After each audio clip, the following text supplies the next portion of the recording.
할렐루야. 이 새벽에 나오신 모든 성도님들을 축복하고 또 축복합니다.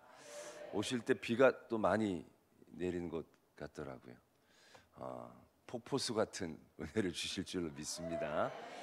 또 오늘 새벽 일찍부터 이렇게 찬양팀이 이렇게 많이 새벽 4시 30분부터 찬양을 하신 것 같은데, 그러면 교회 한 4시까지 오셔야 되지 않습니까? 집에서는 3시 반쯤에는 일어나야 그래도 인간처럼 꾸미고 나올 수 있으니까 아유, 거의 뭐 잠을 못 주무시고 나오셨다고 봐도 과언이 아닌데, 또 이렇게 뜨거운 찬양으로 또 예배를 시작해 주셔서 감사합니다. 우리 말씀을 위해 함께 기도드리겠습니다. 사랑의 하나님 아버지, 이 새벽 저희를 깨워주심 또한 은혜입니다. 누구에게는 굉장히 간절한 그 하루가 우리에게는 일상처럼 주어지지만 이 모든 것이 은혜임을 다시금 깨닫습니다. 그 은혜의 더 큰 은혜를 소망합니다.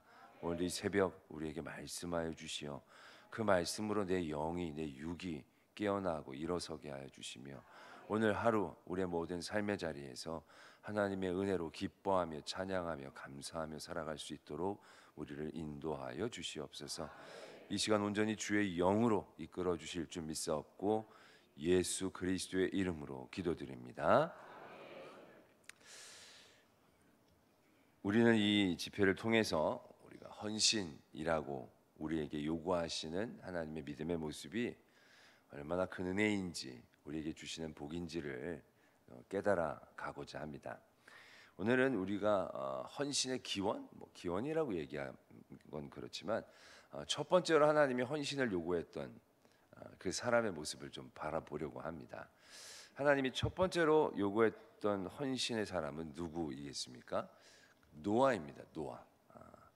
하나님은 노아에게 방주를 만들라라고 헌신을 요구하신 겁니다. 방주는 학자들이 이렇게 연구하기를 크기가 축구장 1배 반 정도 되는 크기라고 얘기합니다. 그래서 길이는 한 130m 정도 되고 폭은 한 20m가 되고 높이는 한 14m가 되는 겁니다. 그 길이는 한 축구장 1배 반 정도 길고요.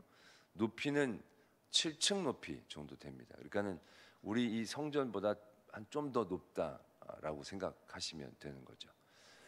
미국의 한 캔사스에 있는 목재 제재 회사에서 이 방주를 만들려고 했다고 합니다. 그래서 1917년인가 그 방주를 만들기를 시작했는데, 이 제재 공장에서 3교대로 사람들을 돌려가며 이 방주를 이제 진짜로 똑같은 크기로 재현을 한 거죠.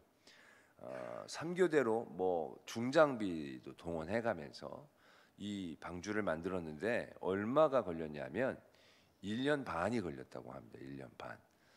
그러니까 뭐 토목 공사를 하는 것도 아닌데, 원래 이 건축은 토목이 많이 걸리지 않습니까? 땅 파고 뭐 지지하고. 그런데 토목만 하면 뭐 요즘 뭐 몇십 층짜리 아파트도 올라가는 건 뭐 순식간에 올라가는데, 이 방주는 만드는데 기계를 동원해서 3교대로 거의 방주를 만들었는데 1년 반이나 걸렸다라는 것이죠.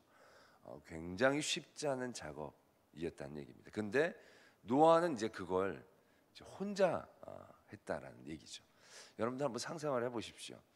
정말 맨 땅에 해당하는 거랑 다를 바가 없죠. 뭐 그때는 무슨 목재 가게가 따로 있고 무슨 풀 가게가 따로 있고 뭐 이런 가게들이 막 따로 있어가지고 거기서 뭐 도매로 끊어다가 만드는 그런 구조는 아니었을 거예요. 그 진짜로 생짜로 나무를 베가지고 그 나무 껍질을 다 벗겨가지고 다 칸칸이 잘라가지고 또 좀 재가지고, 바로 쓰면 안 되잖아요. 생나무는 그걸 좀 이렇게 건조하고 숙성해서 좀 강도를 높이고, 그걸 또 잘 배를 만들 재료로 깎아내고, 또 중간중간 역청을 바르려면 그 양의 역청들을 만들어내기 위한 여러 가지 과정들, 단계들, 뭐 한 번에 그렇게 마치 만들어 나가는 게 물론 하나님께서 은혜를 주시면 가능하기도 했겠지만 수없이 작은 시행착오들이 얼마나 많이 있었겠습니까? 제가 미국에 잠깐 공부를 하러 간 적이 있었는데 가서 이제 공부를 하려고 이제 삶을 준비하다가 보면 이제 필요한 가구들이 필요하지 않습니까? 그래서 가구를 어디에서 사냐면 이케아에서 다 삽니다. 저는 한국에서는 그때만 하더라도 그게 없었으니까 그냥 가구가 다 만들어진 거를 사오는데 이케아를 갔더니 그냥 이 책장이 하나 필요하겠다 싶어서 그걸 찾아가면 그 책장으로 파는 게 아니라 이렇게 그냥 널빤지를 쭉 만들어 가지고 이렇게 있는 겁니다. 그래서 그걸 이제 집에 갖고 와서 조립을 하는데 제 인성이 다 드러날 정도로 그거 하나 조립 이게 책장이 제일 조립하기가 쉽거든요. 그것도 하는데 이게 방향 뭐 왔다 갔다 이게 이쪽이 다 정해져 있는데 그걸 이제 제대로 못 맞춰가지고 다 했다가 마지막에 다시 풀어가지고 몇 번을 그렇게 했는지 모릅니다. 그 제가 얼마나 그때 제 인성 욕이 안 나왔지만 하여튼 그래도 노아 생각해 보면 우리는 그냥 성경에선 방주를 만들어라. 그럼 노아가 방주를 만들었다. 이제 이렇게만 이제 이해를 하지만 그 한 땀 한 땀 하루하루를 이렇게 거슬러서 생각해 보면 진짜 말도 안 되는 작업이었겠다라는 생각들. 얼마나 막막했을까. 하나님이 방주를 만들어라. 그럼 뭐 얼마나 걸 만들까요? 이만한 걸 만들어라. 처음에 내려왔을 때 얼마나 이 감이 안 잡혔을까요? 그게 무슨 바닷가에 있는 마을도 아니었을 터이고 정말로 이게 과연 어떠한 필요와 쓸모가 있는지 모르겠지만 크기 자체가 이 말도 안 되잖아요. 그래서 성서학자들이 그 방주를 만들 때 노아가 걸렸던 시간을 100년에서 120년 정도로 추정을 합니다. 방주를 만들 때 그 노아의 세 자녀가 있었지만 어떻게 보면 노아가 방주를 만들기 시작할 때부터 그 아이들을 출산한 걸로도 여겨지기 때문에 어떻게 보면 그 아이들이 그렇게 뭐 큰 도움이 되는 건 말기 정도나 가서 가능했을까? 결국 노아가 혼자서 다 이 방주를 만들어 가고 있었다라는 것을 이제 우리는 분명히 아셔야 한다는 거죠. 그래서 우리 성경에서도 은혜를 받는 법이요. 이렇게 뭘 하나 했다, 뭐 도망갔다, 이겼다, 뭐 만들었다. 이게 그냥 말 한마디로 끝내는 게 너무 미안한 마음을 가져야 한다는 거죠. 그 안에 있는 과정들을 한 번씩 이렇게 생각해 볼 필요는 분명히 있습니다. 우리가 가정에서도 우리 어머니들이 이제 음식을 만들지 않습니까? 저는 음식을 만들 때 남편이나 아이들이 음식을 먹으면 반응을 어떻게 합니까? 맛있어, 맛없어, 그렇지 않습니까? 뭐 짜, 요즘 그런 용기 있는 발언을 하는 분들은 없겠죠. 하여튼 맛있네 다들 뭐 이렇게 얘기를 하겠죠. 저는 그거 대단히 안 좋다고 생각을 합니다. 음식을 맛으로만 평가하는 건 정말 질이 낮은 행위라고 생각을 합니다. 저는 음식을 먹으면 이렇게 반응을 하시기를 바랍니다. 앞으로 우리 남편분이나 남편이 음식을 하는 분들은 아내분들도 이런 반응이 필요하다고 생각합니다. 국을 하나 먹어도 맛있어. 오, 물론 그 말만 들어도 기분은 좋으시겠죠. 음식을 하는 분들이. 그러나 드시는 분들이 국을 하나 먹어도 이거 어떻게 만들었어? 이걸 물어봐야 되는 거예요. 이거 어떻게 만들었어? 콩나물국 뭐 그냥 콩나물국 물 있지만 어제도 제가 그 수준 높은 식당에 대한 얘기를 했잖아요. 수준 높은 식객의 수준은 과정에 대한 궁금함을 갖는 거예요. 이거 어떻게 끓였어?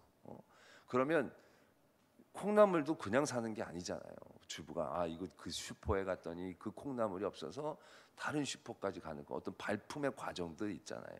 그래가지고 꼭지를 떼고 끝을 다듬고 막 해가지고 그 과정들 하다가 좀 해가지고 뭐 이렇게 그게 쫙 느껴지면 이 음식이 맛이 아닌 거죠. 그때부터는 정성이라고 얘기하잖아요. 정성이고 사랑이고 요즘은 사다 먹는 분들도 있지만 사다 먹는 것도 이게 쉽지 않아요. 주부들이 어느 가게 가서 이 국을 살까 저 국을 살까 고민 가운데 이 가격과 가성비와 영양과 그런 걸로 내가 얼마나 고민했는 줄 알아. 그냥 내가 사다가 끓이는 게 속 편하지 사다 먹는 건 더 어려워. 근데 그 과정들 그러면 이게 참 또 사갖고 왔지 이게 아니라 사는 것도 쉬운 게 아니구나. 사는 것도 참 만드는 것보다 사 먹는 게 더 어렵구나. 우리 남편들 뭐 냉동 뭐 이런 거 끓여가지고 준다고 그거 무시하면 안 돼요. 그거 하나 선택. 슈퍼 가보세요. 똑같은 냉동 뭐 국도 종류 회사 이게 얼마나 많은데요. 그 선택해서 맛있는 거 골라 먹기 위해 얼마나 많은 눈물과 기도가 필요한지 여러분들 아셔야 돼요. 그러니까 그 과정을 알면 그 어떻게 먹지를 못해요. 그거를 노아가 방주를 만들었다. 우리는 그냥 무슨 조각배 만든 것처럼 생각하고 그냥 하늘에서 방주가 떨어진 줄로 생각을 해요. 근데 생각을 해보세요. 그 헌신이, 그 고생이, 또 노아가 뭐 혼자만 덜렁 살았으면 말도 안 해요. 그 당시에 나름의 사회적인 구조가 있었을 거 아니에요. 근데 120년 동안 노아가 산 위에서 배를 만들고 있었던 거예요. 그 전에 뭐 관계를 끊고 살았던 사람이란 모르겠지만 당대에 선하고 의로운 사람이니까 다른 두루두루 사람들에게도 잘하려고 노력을 했을 거예요. 근데 그런 사람이 120년 동안 산에서 그 짓을 하고 있으니 사람들이 뭐라고 그랬겠어요, 여러분들. 처음엔 의아했겠지만 나중에는 미쳤다고 얘기하지 않겠습니까? 만들어낸 규모를 보면서 사람들이 그 규모만큼 노아가 미쳤다고 생각했을 거예요. 지금 무슨 거기다가 배를, 산 위에 배를, 그만한 큰 배를 왜 너희 식구만 들어가서 뭐 1년 10년을 살아도 넘칠 만한 배를 뭐 하려고 그렇게 만드냐고. 처음엔 말리기도 했을 테고 나중엔 위협도 했을 테고 나중엔 아예 따돌렸을 거예요. 그 사회적인 모멸감들, 그 관계에서의 힘든 점들, 그 배 하나 만드는 게 그 배가 아니라 노아에게는 인생의 전부를 건 거잖아요. 근데 하나님은 노아에게 그걸 요구하신 거예요. 배를 만들어라, 배를 만들어라. 얼마나 가혹하게 여겨지겠습니까? 노아야 그 일들을 받았지만 자녀들은 태어나면서부터 그냥 배를 만들고 있는 거예요. 다른 인생이 없는 거예요. 그냥 배 만드는 인생일 뿐이에요. 다른 걔네들이라고 뭐 친구들 사귀고 싶지 않겠습니까? 근데 누가 놀아주겠어요? 그 미친 사람 자녀들하고 누가 만나게 하겠냐는 거예요. 그쪽에는 가지도 말라고 얘기했겠죠. 그 걔네들은 그냥 나면서 일어나면 배 만들고 배 만들다 잠들고 배 만들다 밥 먹고 그 아이 노아는 그렇지만 그 아이들 인생은 뭐예요? 근데 하여튼 배를 그렇게 만든 거예요. 그러나 하나님이 노아에게 왜 배를 만들라고 하셨는지, 그 헌신의 이유가 무엇인지 우리는 너무 잘 알잖아요. 배를 만든 동안 100년, 120년 동안 그 고난, 그 멸시, 천대 그런 모든 자리에서 노아는 정말 이해하기 쉽지 않았겠죠. 뭐 하려고 이렇게 큰 배를. 그런데 우리는 잘 알잖아요. 그 어느 날 배가 완성됐을 때 비가 내리기 시작하는 거죠. 그리고 노아의 가족들은 배 안에 들어간 겁니다. 제가 개인적으로 제일 좋아하는 상황이 뭔지 아세요? 밖에 비가 억수로 쏟아질 때 내가 차에 타고 있는 겁니다.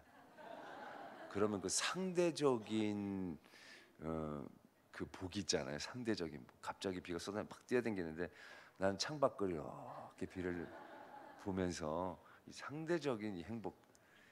노아가 누렸을 그 상황들을 보세요. 비가 내리기 시작하면서 점점 물이 차오르고 그 안에 노아가 어떠한 마음을 가졌겠습니까? 그가 한 켠 한 켠 올렸던 모든 그 배의 부분들, 또 배가 물이 차 올라가며 둥둥 떠다니며 그가 지내왔던 모든 시간들, 순간들이 그는 얼마나 큰 감사로 고백되어질 수 있었겠냐는 거죠. 그동안 뭐 원망 모르죠. 하여튼 그러나 애들은 저는 분명히 아마 쉽지 않았을 거라고 생각을 해요. 근데 그 애들도 보세요. 아버지 이게 뭐예요? 우리들은 맨날 이거밖에 안 해요. 맨날 그랬겠지만 막상 비가 딱 오니까 애들이 어떻게 깨닫겠어요? 와, 이거였구나. 우리가 그렇게 했던 고생이 생고생이 아니었구나. 하나하나 쓸모없는 것이 없는 그 하나하나가 다 쌓여져서 누구도 빼앗아가질 수 없는 그것. 그 일의 결정체, 헌신의 결정체인 그 방주, 그 땀, 눈물, 피, 그 모든 것이 고스란히 담겨 있는 그 방주. 근데 그 방주가 결국 하나도 헛되지 않고 그들을 살리는 생명이었다는 사실. 헌신의 기원. 하나님이 노아에게 왜 헌신을 요구하셨습니까? 살리기 위해서, 생명을 주시기 위해서. 그래서 헌신은 우리에게 두려운 것이 아니라, 헌신은 우리의 것을 뺏어가고자 하심이 아니라, 헌신의 자리는 우리가 살아가는 자리예요.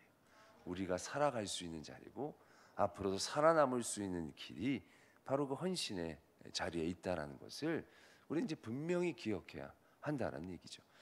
예수님께서 이 땅에 내려오셨어요. 그리고 여러 기적을 베풀어 주셨어요. 그러나 예수님이 우리에게 베풀어 주신 능력 가운데 가장 큰 능력은 어떤 능력입니까? 눈먼 자를 뜨게 하고 앉은 뱅이를 일으켜 세우는 게 아니죠. 우리가 예수님의 능력을 찬양할 때 어떤 능력을 찬양합니까? 보혈의 능력. 보혈의 능력을 찬양하잖아요.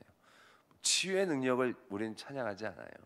말씀의 능력을 별로 우리는 찬양하지 않아요. 물론 그것도 대단하지만 우리가 예수님의 능력을 찬양할 때 주의 보혈 능력이 있다. 근데 그 보혈이 바로 뭡니까? 예수님에게는 헌신이잖아요. 피 흘림이잖아요. 그의 모든 것들을 내어주시는 그러한 모습이잖아요. 가장 연약한 모습이에요. 예수님도 솔직히 받아들이기 쉽지가 않았던 것 같아요. 이 잔을 내게서 옮겨주십시오. 그렇게 간구할 수밖에 없는 상황이었어요. 굳이 내가 이렇게까지 나도 명색의 하나님의 아들인데 죽는 건 오케이, 좋아요. 죽는 건 좋지만 굳이 이러한 방법으로 내가 죽을 필요까지는 없잖아요.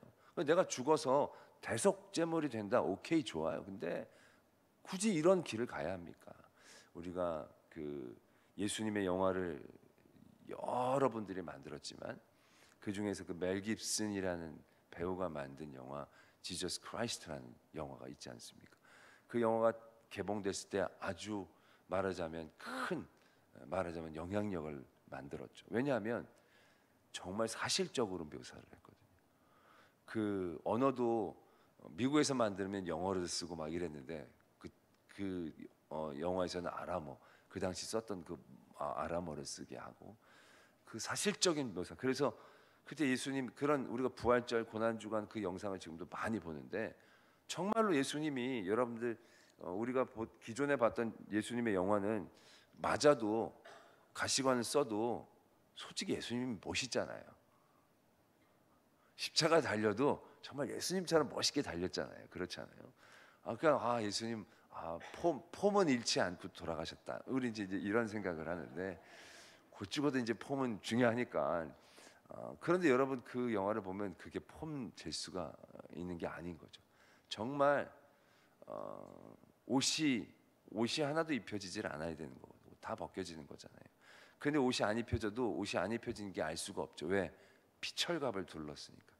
채찍을 맞고 그 채찍이라는 게 로마 병정들이 쓰는 채찍이라는 게 그 끝에 늘 납덩어리들이 많이 달려 있다고 하지 않습니까? 그러니까 그게 맞을 때마다 그걸 뜯어내는 거죠. 그러니까 뭐 완전히 피가 온 몸을 다 감싸고 있다라고 얘기해도 과언이 아닌 상황인 거죠. 가시관에 십자가를 짊어지고 가는 예수님의 모습은 우리가 기존의 영화에서 보듯이 그렇게 폼이 있는 게 아니라는 거예요.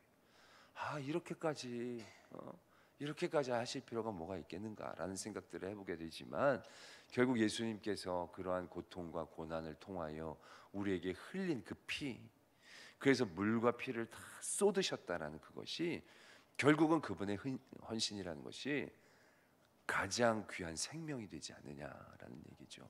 그 피 한 방울 한 방울이 모든 인류를 살리는, 모든 죄의 권세들을 씻겨내는, 몰아내는 엄청난 생명이 되어지는 것을 우리는 분명히 보게 되지 않느냐는 거죠. 그래서 그 헌신이라는 것은 하나님이 우리에게 주시는 생명의 방식이다라는 것을 우리는 분명히 깨달아야 한다는 거죠. 우리가 우리의 삶의 자리에서 하나님의 일들을 위하여 일하는 경우들이 많이 있죠. 헌신. 오늘 새벽도 헌신이에요. 모든 헌신들. 그런 모든 헌신들을 하나님이 왜 우리에게 요구하시는가? 왜 새벽에 깨우시는가? 왜 우리에게 교회 여러 부분들에게서 굉장히 힘들고 어려웠지만 그런 일들을 막 우리가 하게 하시느냐? 내 만족을 위해서, 너에게 기쁨을 주기 위해서 아니라는 거죠. 하나님이 우리의 힘과 노동력을 필요로 하시는 분은 절대 아니잖아요. 하나님이 방주가 필요한 분이세요? 아니에요. 하나님 방주 하나님한테 필요가 없어요. 하나님이 돈이 필요하세요? 하나님 돈 필요하지 않으세요. 하나님이 인재를 필요로 아니 하나님도 인재를 필요로 하는 게 아니에요. 모든 하나님의 요구에서 우리가 분명히 생각해야 될 건 그게 하나님이 필요한 게 아니라는 거예요. 하나님은 필요한 게 없으신 분이에요. 근데 하나님이 왜 그걸 우리에게 요구를 하시겠어요? 그것이 우리를 살리는 길이기 때문에. 그래서 하나님이 우리에게 그걸 요구를 하시는 거예요. 너희들 아프리카로 가라. 아니 죽으러 가나요? 거기 왜 가야 돼요? 죽으려 보내는 게 아니에요. 많은 선교사님들이 죽으러 가지만 그게 죽으러 가는 게 아니에요. 살려고 가는 거예요. 그 사람들을 살리고 자신의 영혼 가운데 하나님의 생명의 길을 붙잡고 갈 수 있기 때문에 그 길을 갈 수 있는 거예요. 우리가 교회에서 하는 모든 자그마한 모든 일들 이게 뭐 생명과 관련이 있을까? 아니에요. 여러분 그 모든 일들이 방주의 역청을 만드는 일일 거예요. 방주의 나무를 다듬는 일일 거예요. 하나님이 필요하고 여러분들이 교회에 필요해서 아니에요. 아유 내가 없으면 교회가 안 돌아갈 것 같다고 생각하는 분들도 여럿 있지만 여러분들 안 그래요. 교회는 다 하나님이 돌아가게 해주세요. 아 그럼 다음부터 내가 안 해도 되겠네요. 다 하나님이 채우시네요. 그럼요. 하지 마세요. 하지 말아요. 뭐 여러분들 꼭 필요한 거 아니에요. 하나님이. 그런데 하나님이 왜 여러분들을 쓰시겠어요? 여러분들이 안 하면 죽을까 봐. 여러분들 꼭 살리려고. 너무 무섭나요? 꼭 죽이려고 하시는 것이 아니라 우리를 더욱더 풍요롭게 하시기 위해 하나님이 부르셨다는 사실에 대해서 우리는 헌신의 자리에서 분명히 깨달아야 되는 거예요. 또 헌신은 우리에게 주시는 생명이지만 또 한 가지 놀라운 이유가 있어요. 그게 바로 뭐냐면 예수 그리스도의 보혈의 피가 우리에게 생명과 동시에 가장 큰 능력이 되어지듯이 헌신은 우리에게 능력이 되어져요. 노아가 방주를 만들 때 크기가 엄청 컸잖아요. 왜 크기가 그렇게 컸겠습니까? 동물들이 들어와야 되잖아요. 동물들이. 그 동물들이 한 7천 마리 정도 들어올 수 있는 규모라고 그러더라고요. 크고 작고 해가지고 그 7천 마리의 동물들을 이제 이 노아가 이제 감당을 해야 되는 거예요. 저는 그게 너무 상상이 잘 안 가요. 야, 그 7천 마리 하나님이 신진대사를 그 안에서 막아주셨을까라는 생각도 하고, 걔네들 먹이는 그럼 어떻게 하나? 그 돌고 돌려 먹었을까? 소 잡아다가 호랑이 먹이고 또 그 안에서 자급자족하면서 살았을까? 뭐 너무 그런 생각이 궁금한 거예요. 그런데 어쨌든 쉽지 않았던 것은 사실일 거예요. 여러분들 집에서 강아지 키우는 분들 좀 덜어 계실 텐데, 저는 강아지 키우는 분들 보면 정말 대단하다고 생각을 해요. 요즘 강아지들은 옛날 강아지 같지 않아가지고요, 병치레가 많아요. 옛날 우리 어렸을 때 키우는 강아지들은 좋은 거 안 먹여도 돼. 우리 먹던 거 먹이고, 그러고 그냥 밖에서 내팽개치고 맨날 산책 안 시켜도 지가 알아서 막 날뛰고 자기가 자급자족 일하고, 뭐 그때 병에 걸렸는지 안 걸렸는지 우리가 뭐 인식을 못해서 그런지 모르겠지만 건강하게 잘 살다가 한 4, 5년 되면 꼭 쥐약 먹고 돌아가시더라고요, 다들. 그러니까 늙어 죽는 것까지는 보지를 못해요. 그러니까 하여튼 그 당시 개들은 다 그렇게 해서 많이들 가셨던 것 같아요. 근데 요즘 강아지들은 엄청 잘 먹잖아요. 먹는 것도 다 구별해서 먹고 병원도 자주 가고 미용도 자주 하고. 개 한 마리 키우는데도 정말, 저도 강아지 되게 좋아하는데 엄두가 못 나서 이게 못 키워. 우리가 제가 애가 셋인데 새 키우는 것도 힘든데 강아지 한 마리를 더 어떻게 키워요? 엄두가 못 나서 못 키워요. 근데 7천 마리에 7천 마리, 7천 마리를 뭐 크게 신경 안 써도 된다고 하더라도 그게 쉬운 과정은 아니었을 거예요. 정말 신경질 났을 거예요. 나 혼자 사는 것도 어려운데 이게 지네들이 살라고 그래요. 얘네들까지 내가 이 배 다 왜 태워야 돼? 아마 뭐 그런 생각들을 할 수도 있었겠죠. 근데 여러분 어떻게 됩니까? 방주 사건 이후에 인류에게 주어지는 또 다른 자리가 있었다는 거예요. 너희는 저들을 다스리라, 저들을 지배해라, 그리고 그들을 먹어라 라는 것까지 허락이 된 거예요. 여러분, 그 이전에 아담과 하와는 그렇게 못했어요. 그런데 노아에게는 하나님이 허락해 주신 거예요. 저는 이 부분을 이렇게 이해를 해요. 그들을 향한 헌신이 그러한 능력과 자격을 주어주는 이유가 되지 않았을까라는 생각을 해보게 되는 거죠. 요즘 저희가 교회에서 이렇게 무슨 회의나 이런 걸 할 때 보면 나타나는 현상이 있어요. 어떤 현상이 있느냐면, 여선교회에서 뭘 이렇게 하려고 그러면 의사결정이 굉장히 빨라요. 뭐 이런 거 좀 해볼까요? 그러면 그때 시간들 괜찮으십니까? 그럼 네, 그때 하죠. 괜찮습니다. 그럼 그때 하죠. 그럼 이렇게 쫙 일사천리로 인사 진행이 돼요. 근데 이 장로님들이나 이렇게 남선교회 회의를 하다 보면 한 번씩 이렇게 굼떠요. 우리 이때 이게 한번 할까요? 네, 좋은 것 같습니다. 네네. 예, 그럼 이때 할까요? 그러면 잠깐만요. 그러면서 이제 집에 전화를 해요. 이때 이건데 해도 돼? 이때 저건데 가도 돼? 한 번씩 물어보고 일들이 진행이 돼요. 이 오산 장로교회는 살아있네. 이게 살아있어. 근데 그게 저도 그래요. 아내는 어디 가서 뭐 이렇게 결정을 하고 들어오는데 저는 뭘 할 때도 늘 한 번씩 체크를 해요. 여보, 그때 뭐 없어? 그때 뭐 있어? 뭐 이런 걸 한 번씩 꼭 물어보더라고요. 뭔가 의사결정의 헤게모니가 여성적으로 넘어가는 느낌을 지울 수가 없는 거예요.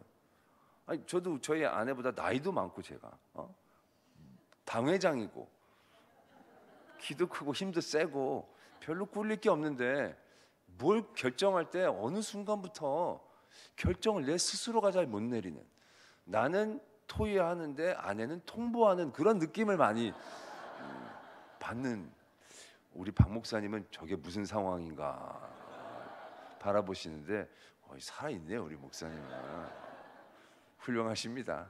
존경합니다. 제가. 근데 대부분 그런 경우들이 많아요. 이렇게 젊은 가정들도 보면 의사 결정을 할 때 남편들이 옛날만큼 이렇게 막 하는 경우들이 많지가 않아요. 야, 이게 왜 이런가 이렇게 곰곰이 연구를 해봤더니 이유가 있더라고요. 왜 그런 일들이 일어나냐면, 돈도 내가 버는데 내가 월급을 아내에게 이렇게 딱 생활비를 주는 게 아니라 내가 드리는 것 같은 느낌 맨날 받는 거죠. 우리 아내가 막 악하거나 못된 거 아닙니다. 우리 아내는 천사거든요. 그런데도 왜 그런가 싶은 거예요. 뭐 나한테 위협을 하는 것도 아니고 꼭 나한테 허락을 맡으라고 유압 이렇게 막 하는 것도 아닌데 그게 그렇게 막 이렇게 돼요. 가만히 생각해 봤더니 가정에 대한 헌신도가 결국 그 가정의 능력이 되어지더라고요. 집에서도 이렇게 쭉 처음에는 남편들이 막 소리 지르고 막 이러지만 나이가 먹으면 먹을수록 집에서 여성들이 세지지 않습니까? 물론 뭐 남성들에게는 여성 호르몬이 나오고 여성들에게 남성 호르몬이 많이 나와서 그런다고 하지만 그 뒤에도 여러 가지로 약간씩 좀 이렇게 느낌이 이렇게 넘어가는 느낌들이 많이 있는 게 결국 그 가정을 위한 헌신, 그 자녀를 위한 헌신, 그 헌신이 그에게 자격이 되고 능력이 되어지는 것을 경험하게 되어진다는 것이죠. 교회에서는 누가 큰 소리를 칩니까? 돈이 많은 사람, 사회적 지위가 높은 사람, 그런 사람들이 큰 소리를 치는 게 아닐 거예요. 시간이 가면 갈수록 교회에 얼마나 많은 땀을 흘렸는지, 눈물을 흘렸는지, 피를 흘렸는지. 이게 좋을 수도 있고 나쁠 수도 있지만 이 교인들이 쭉 모여서 얘기하다 보면 가장 발언권이 센 사람들은 이거예요. 30년 전에 우리 교회 힘들고 어려웠을 때 뭐 이렇게 나오면 온매 기주고 하는 거예요. 그죠? 온매 기주고 하는 거야. 그때 우리 교회 뭐 물난리 났을 때 물 치우고 막 그때 막 새벽에 막 그런 얘기들을 무용담처럼 하면 아무리 뭐 사회적 지위가 많고 돈이 많아도 교회 안에서는 발언권이 떨어지는 거예요. 왠지 느낌이. 왜? 그 헌신이 그만큼 능력이 있기 때문에 그렇다라는 얘기죠. 예수 그리스도 보혈의 피, 그 능력, 그 능력은 다른 곳에서 온 게 아니잖아요. 가장 처절한 밑바닥의 자리예요. 가장 힘없는 자리에서 흘린 게 피예요. 근데 그 피가 그 어떤 능력보다도 강하잖아요. 그 피가 모든 죄와 사망의 사슬을 끊고 우리를 승리하게 하시는 힘이 되잖아요. 그 힘과 능력은 어디에서 오느냐? 그 피에서, 눈물에서, 땀에서 오는 거죠. 그 헌신에서 비롯되어진다는 사실들을 우리가 분명히 깨닫게 되어진다는 것이죠. 때문에 헌신이라는 것은 하나님이 우리에게 주시는 생명이자 능력이에요. 무엇인가를 바꿀 수 있는 힘이에요. 어떤 이렇게 TV 다큐멘터리 비슷한 프로그램을 봤는데 어떤 모습이었냐면 집에 남편이 아내가 이제 둘이서 사는데 남편이 집에 딱 들어오면 소파에 딱 앉아요. TV를 딱 켜요. 그럼 맥주 냉장고에 탁 해가지고 탁 맥주랑 뭐 이렇게 간식 쫙 먹으면서 TV를 딱 봐요. 그러면서 그냥 소파에서 쫙 누워서 TV 보다가 자요. 와, 꿈꾸던 생활 아닙니까 남자들이. 근데 그 상황이 어떤 상황이냐면 남편은 거실에서 아내는 안방에서 별거를 하고 있는 상황인 거예요. 같은 공간에서 살면서도 얘기도 안 해요. 서로 일도 안 해요. 남편은 와서 앉아 있다가 텔레비 보고 뭐 먹을 거 먹다가 잠들고 아침에 일어나면 나가는 거예요. 액면가로 보면 우리가 참 바라고 소망하는 모습인데 그 모습은 냉랭한 거예요. 근데 좀 이제 뭐 이렇게 해결하는 그런 프로그램이었는 거예요. 좀 시간이 지났어요. 그 다음에 어떤 모습이 나타나느냐면 남편이 퇴근하자마자 문 열고 들어와서 부엌에 가서 설거지를 막 해요. 설거지를 막 하고 설거지가 끝난 다음에 거실 청소를 막 하는 거예요. 여러분 남편이에요? 종이에요? 그런데 막 이러는 거예요. 근데 인터뷰를 하는데 그 남편이 뭐라고 얘기하느냐면 행복합니다 라고 얘기하더라고요. 행복합니다. 왜?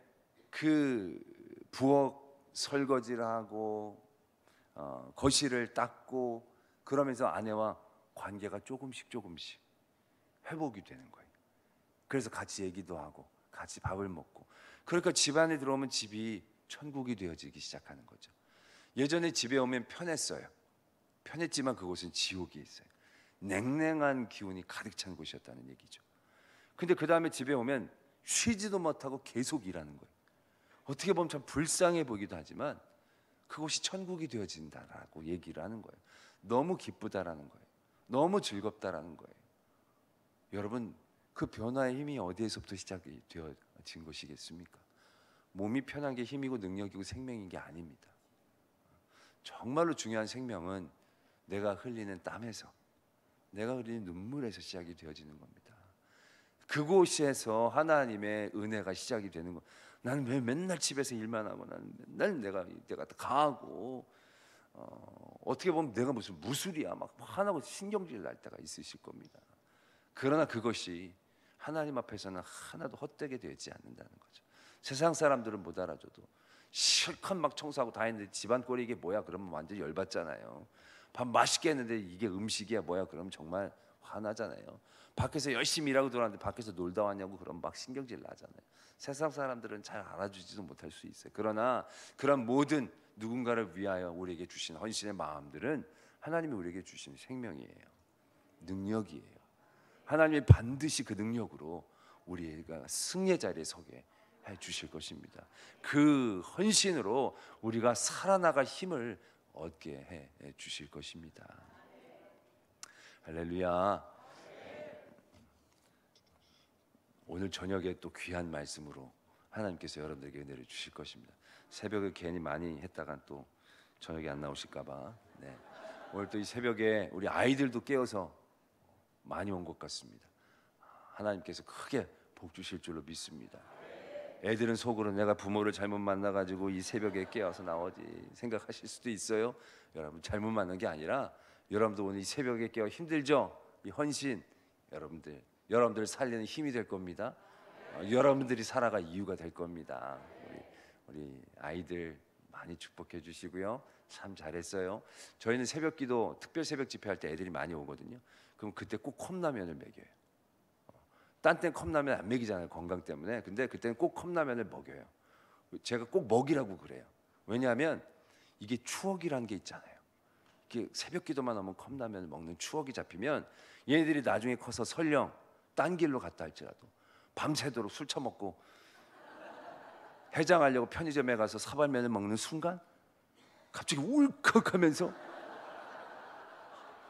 내가 어렸을 때 그 새벽 기도도 갔다가 이 사발면을 먹었는데 내가 지금 밤새도록 술 먹고 내가 이 사발면을 먹는 인생이 뭔가? 천부여 의지 없어서 손 들고 막 그런 역사가 일어날 줄로. 거기까지 가면 안 되지만 하여튼 그런 거 하면 이 새벽 기도, 그런 추억들이 살리는 힘이 될 거라고. 그래서 그런 거 맥이라고 하거든요. 부모님들이 알아서 하시고 아이들에게 이 새벽은 귀한 추억이 되고 힘이 되고 능력이 되고 하나님의 영광의 시작이 될 줄로 믿습니다. 기도하겠습니다. 사랑의 하나님 아버지, 이 새벽에 주님 앞에 나왔습니다. 주님을 기쁘시게 하기 위한 헌신입니다. 이 헌신을 기뻐 받아주시고 하나님이 헌신을 통하여 우리가 생명을 얻고 능력을 얻게 됨을 알게 하여 주시옵소서. 새벽에 일어나서 오늘 좀 피곤할 수 있습니다. 피곤함으로 평소보다는 손해도 볼 수 있을 것입니다. 그러나 그것이 절대로 손해가 아니라 우리가 정령 살 수 있는 그 길임을, 우리가 이 일들을 통하여 더 큰 하나님의 능력의 자리에 설 수 있음을 경험케 하여 주시옵소서. 하나님 아버지, 이 제단을 축복하시고 오늘도 속한 모든 권속들을 붙잡아 주셔서 오늘 하루도 하나님 앞에 쓰임받고 영광 돌리고 그리하여 이 세상에서 승리자로 설 수 있는 귀한 하루 되게 하여 주시옵소서. 우리 세워진 목사님과 모든 장로님들 위하여 기도하고 동역하며 사역하는 모든 일들 가운데에서도 하나님 그 헌신을 기뻐 받아 주시오. 하나님의 놀라운 능력으로 날마다 채워 주시옵소서.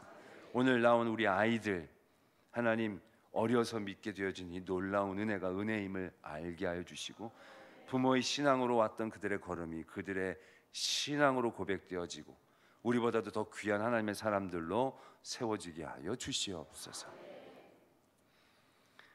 지금은 우리 구주 예수 그리스도의 은혜와 하나님 아버지의 지극하신 사랑하심과 성령 하나님이 함께하여 주시고 도와주시고 교통하여 주시는 역사하심이 헌신의 능력과 생명을 깨달아 기쁜 마음으로 그 자리에 나아가는 모든 성도들 위에, 그 가정 위에, 이 제단 위에, 이 땅 위에 이제로부터 영원토록 함께 계시기를 간절히 축원하옵나이다.